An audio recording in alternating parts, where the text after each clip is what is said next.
From the Times and the Sunday Times, this is The Story. I'm Manveen Rana.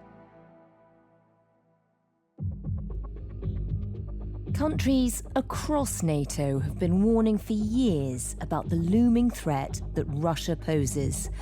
But it's not often that they go to such efforts to raise the alarm in public. I wouldn't exclude the Russians doing some kind of false flag operation against Russian territory in order to have a pretext for hitting one of the NATO countries. In a series of interviews ahead of the NATO summit, which begins today, the Polish Foreign Minister Radoslaw Sikorski has been warning the public about what Russia might do next. He could put together some Ukrainian drones from bits found on the battlefield and send drones into Kaliningrad exclave, which is Russian territory, and then pretend that he's been attacked and therefore he has to return fire. On Friday, he even issued a direct warning to the Kremlin. Nasz przekaz do Władimira Putina jest następujący. Our message to Vladimir Putin is this. We know what you're planning. Do not do it. As Russia's attempts at sabotage and cyber attacks grow bolder and more intense, some members of the security establishment in Europe are breaking cover to describe how Putin is trying to unleash chaos across the continent. But as the leaders of NATO countries, including one Donald Trump, gather in Ankara for fractious debates about defense spending, Iran and Ukraine, could this be the most dangerous moment in the history of the alliance?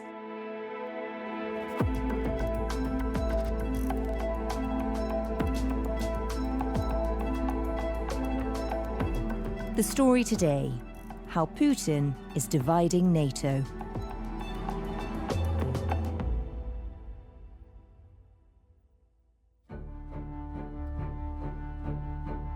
NATO is holding its annual Leaders Summit on Tuesday and Wednesday. This year it's going to be in Ankara, the Turkish capital. The leaders of all 32 allies, including President Trump himself, will be there. Oliver Moody, Berlin correspondent at The Times and The Sunday Times, covers Germany, Scandinavia, Central Europe and the Baltics. And he keeps a keen eye on NATO. There will also be some of NATO's partners, including President Zelensky of Ukraine, President Lee Jae-myung of South Korea, and then we are also expecting Ursula von der Leyen and Antonio Costa, respectively the presidents of the European Commission, the European Council, to join the NATO leaders on Tuesday evening. And this is all happening in Ankara. What sort of a role are we expecting Turkey to be playing? It's gone to Ankara because we often forget that Turkey is, by any metric, one of the most militarily capable NATO allies, possibly conventionally the strongest armed forces in the alliance after the Americans. And for Turkey's president, Recep Tayyip Erdogan, this is an opportunity to try and bring the alliance's geopolitical sensitivities into line with his own. And what I mean by that is European NATO has up to now been very focused on the threat from Russia, but Turkey will consistently argue that we cannot neglect what is going on in the Eastern Mediterranean and the Middle East. And second to that, Turkey will want to show off its extremely robust and increasingly technologically sophisticated defense industry. It will want to try and get its NATO allies to sell it more weapons. And in particular, it's very keen that President Trump drop the blockade that has so far held Turkey out of the F-35 combat jet program. Obviously, they've got a lot to play for. They're not the only ones who are going to be very interested in what's happening in the Middle East rather than just looking at Russia. Tell us about Donald Trump's approach to this NATO summit, because obviously it comes hot on the heels of Iran, and he hasn't necessarily been pleased with what the other NATO members have been doing with all of that. No, Donald Trump has a history of using these NATO summits as opportunities to beard his allies in their den and to tell them to cough up and to increase the pressure on them. So one very obvious point of friction is going to be the demand that every ally meet their commitment to spend 5% of GDP on defence and security sooner rather than later, which is going to be very problematic for some countries. But his second big beef with the European NATO allies is what he perceives as a feeble lack of solidarity in the US-Israeli strikes on Iran, and in particular the restrictions that some of his allies put on access to military bases and airspace for the attacks. One of the things that we've been talking about a lot here in Britain ahead of this NATO summit is defence spending, and there's real fear of what sort of a reception Keir Starmer will get, given where we are with the defence spending argument. How much is that going to be an issue at this summit? Keir Starmer is not the only leader who will be going in with some trepidation. There are a bunch of other European NATO allies that still haven't set out anything resembling a compelling pathway to get to that 5% target. And one of Donald Trump's favourite punchbags in that regard has been Spain. Some listeners may recall that it was only a few months ago that he threatened a total trade embargo on the Spanish for refusing to accept the 5% target at all. As you know, they were the only country that in NATO would not agree to go up to 5%. So we're going to cut off all trade with Spain. We don't want anything to do with Spain.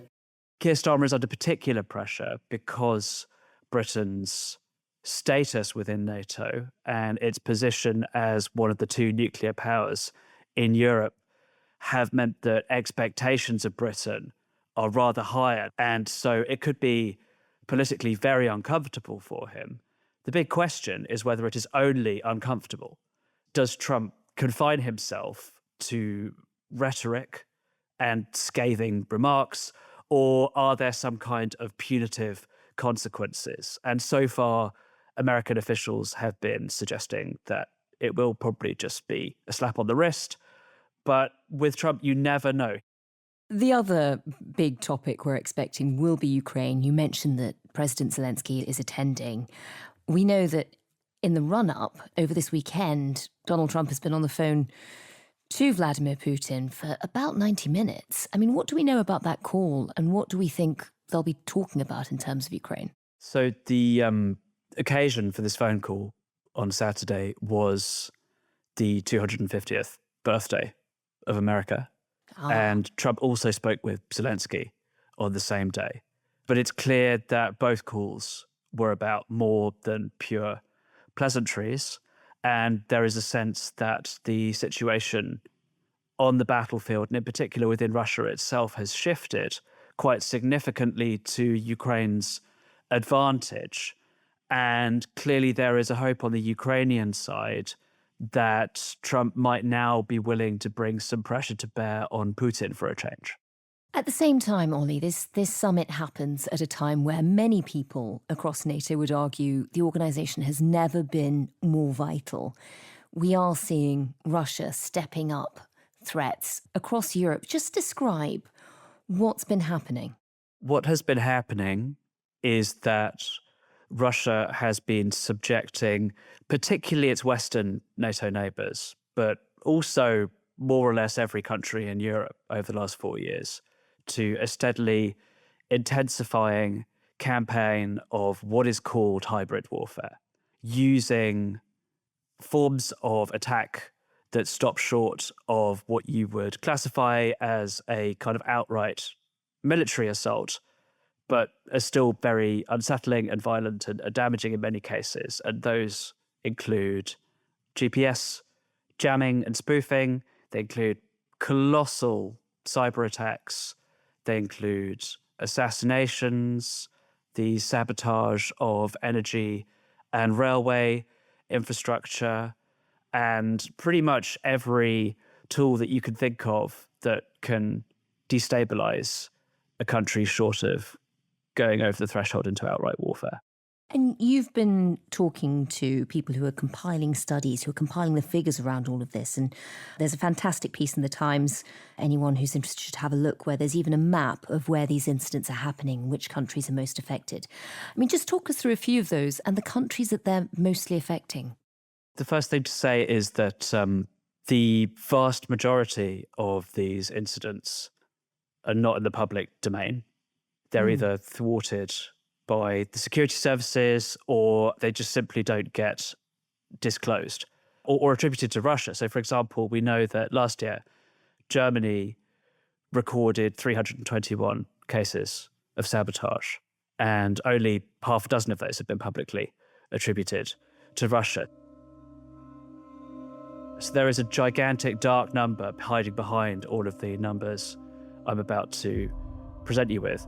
But various studies have suggested that there have been something between 150 and 200 destructive hybrid attacks on European countries over the past 4 years since the full-scale invasion of Ukraine.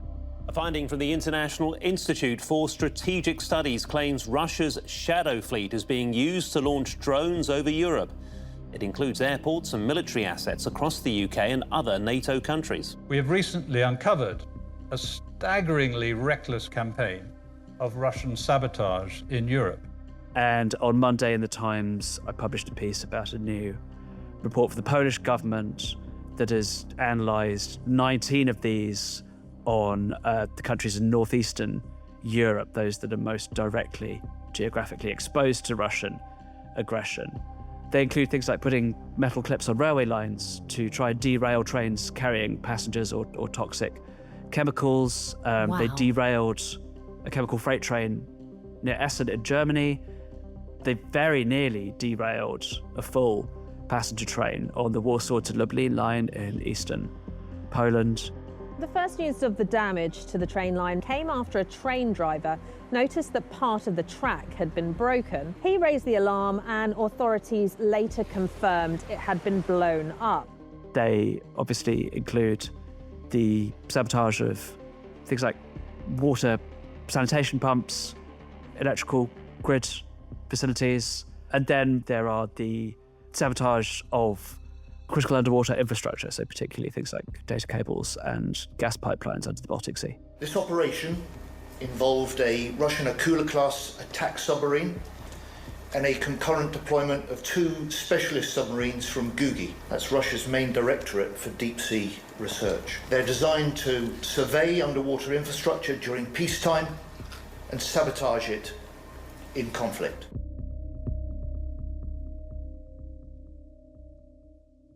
And Ollie, that's fascinating because, as you say, we don't hear about these attacks most of the time. And they're not just attacks designed to make life difficult for the governments they're hitting. You know, as you said, those potential train derailments could have led to mass casualties. These are very serious potential incidents. That's right. And the big concern that the authors of this Polish report had is that the next logical escalation is, in fact, a mass casualty incident timed to influence a big European election. For example, France is holding presidential elections next year. Poland is holding parliamentary elections. Imagine a week before the vote, a train flips over or a bomb goes off in a stadium. It can't be clearly attributed to Russia within the kind of timeframe before election day.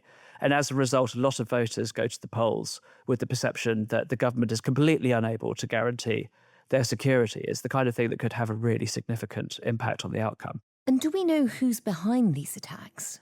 We know quite a lot about them, and this is really interesting because Russia's tactics have changed a lot. A lot of its intelligence operatives who'd previously been under diplomatic cover at the embassies have been chucked out.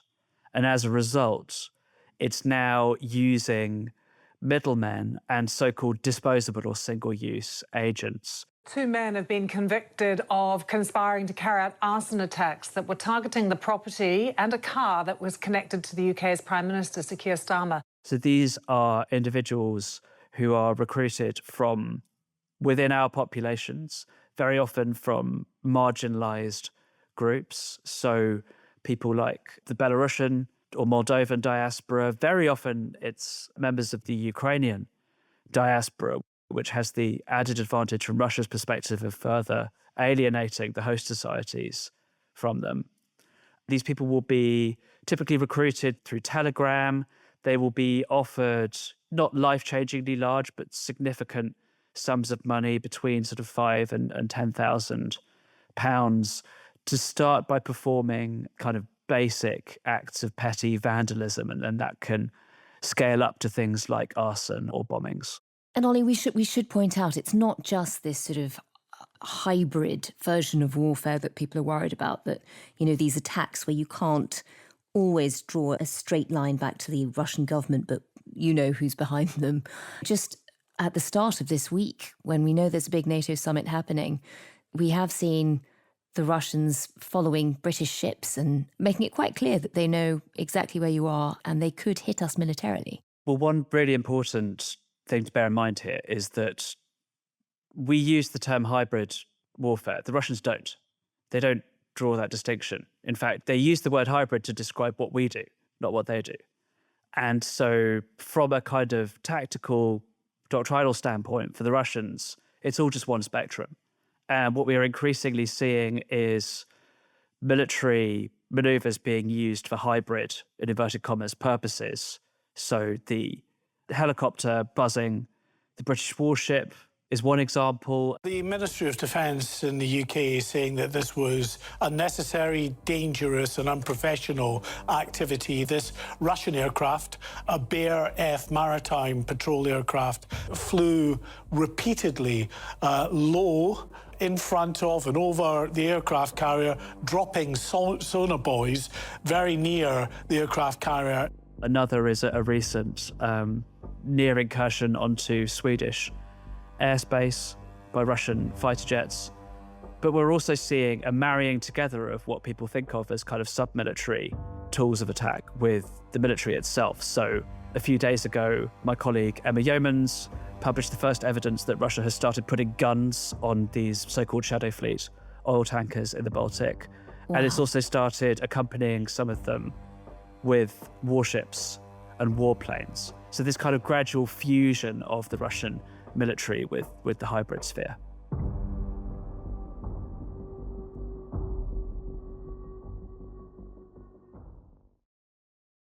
Olivia, you've been describing the backdrop of mounting tensions with Russian attacks, all sorts of forms of hybrid warfare that seem to be increasing across Europe before this summit even begins. Why do things seem to be worse now? Are we worried about Vladimir Putin being on manoeuvres?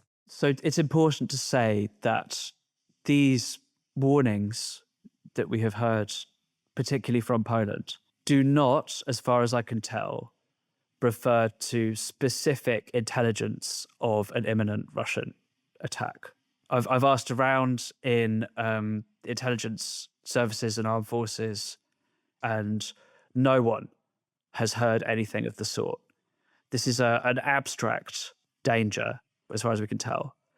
And what it is based on is partly the perception that Putin sees a window of opportunity here where Trump is very much at odds with his European allies over Iran and over defense spending. And there's still a kind of lingering mistrust over the Greenland crisis. We are going to do something on Greenland, whether they like it or not, because if we don't do it, Russia or China will take over Greenland. And that Putin might see this as the best chance he's going to get to try and drive a wedge between the two with a kind of provocation that would be recognized as a provocation very clearly by the Eastern flank countries, but which the Americans might be able to feel that they could ignore or not blame on Russia. So this is a moment where the tensions within NATO are so obvious that it might be a great opportunity for Russia. Are there also things happening at home that put pressure on Putin to act now rather than later? That's absolutely the case. There's been a whole string of circumstances that have put Putin with his back more against the wall than I think it has been at any point since February 2022.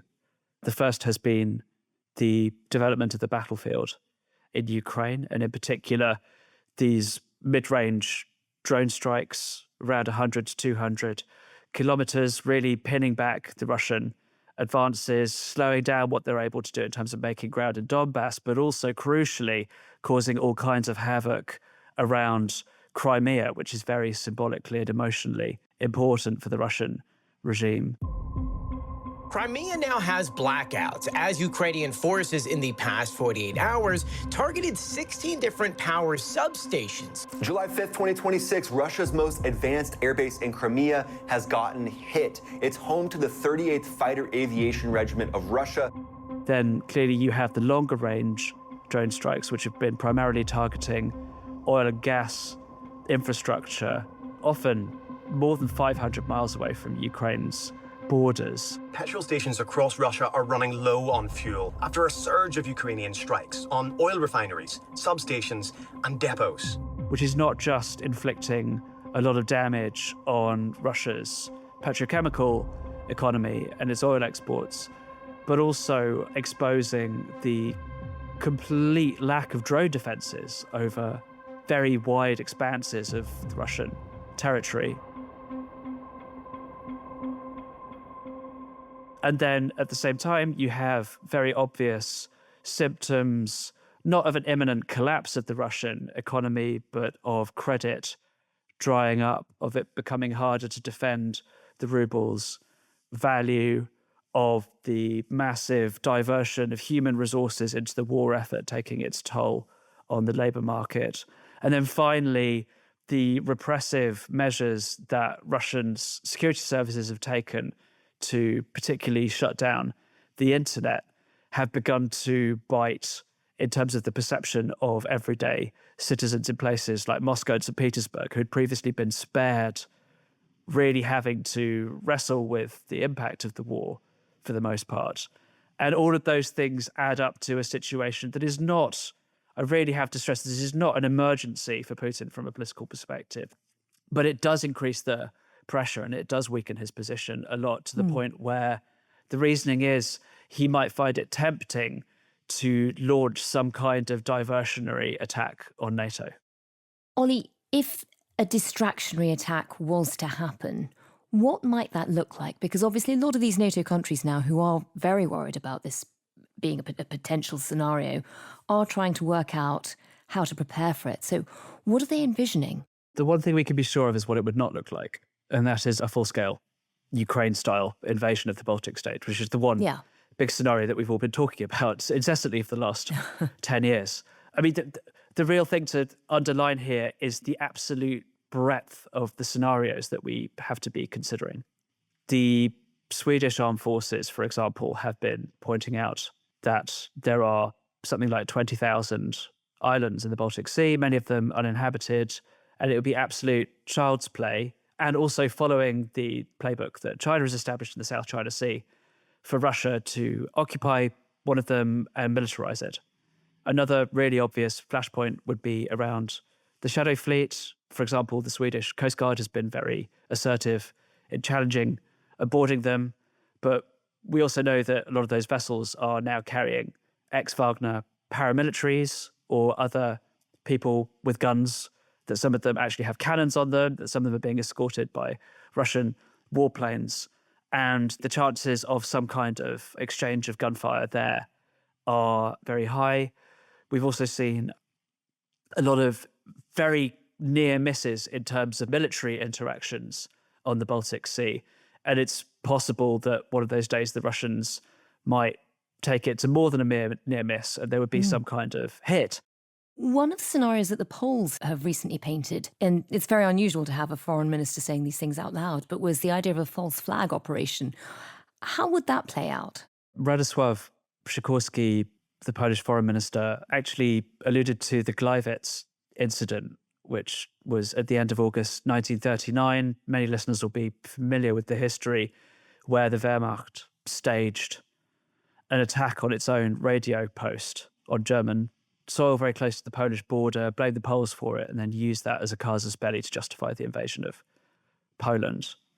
And so what Sikorski had in mind there is a scenario along those lines, where some kind of atrocity would be staged, possibly against the Russian minority or against members of the Orthodox faith that would furnish Putin with at least a very flimsy pretext for more significant military action.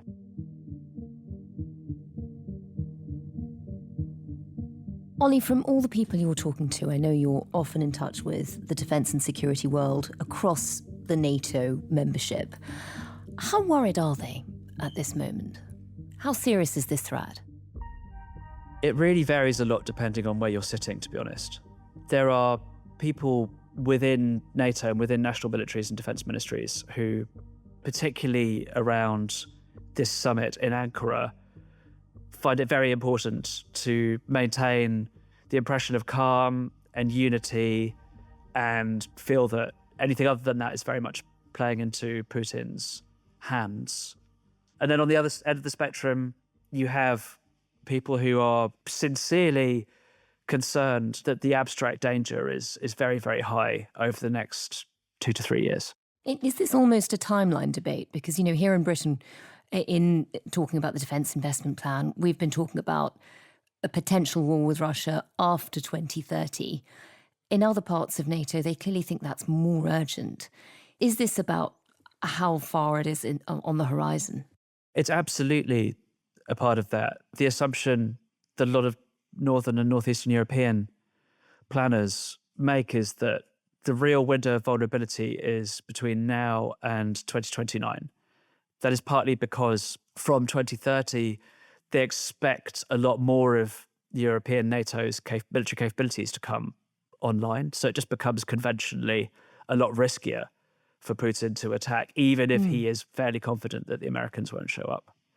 And it is partly because of Trump's presidency being such a destabilizing factor and undermining the political dimension of deterrence to the degree that it does.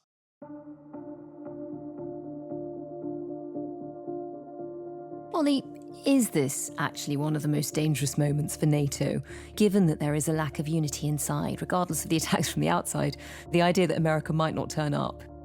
I'm biased. I live in Berlin. If things get really bad and we do end up in a full-scale conventional war, then this city would be a very obvious target. And I talked to people in the German government and people in the militaries of Northern and Eastern and Central Europe, who all more or less share the same perception that this is an absolutely existentially dangerous time for NATO. And that's rubbed off on me.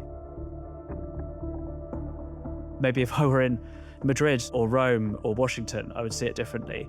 But based on all the conversations that I have and all the information that I see, I don't think it is histrionic to characterize this as the most dangerous moment for the Europeans since NATO's foundation.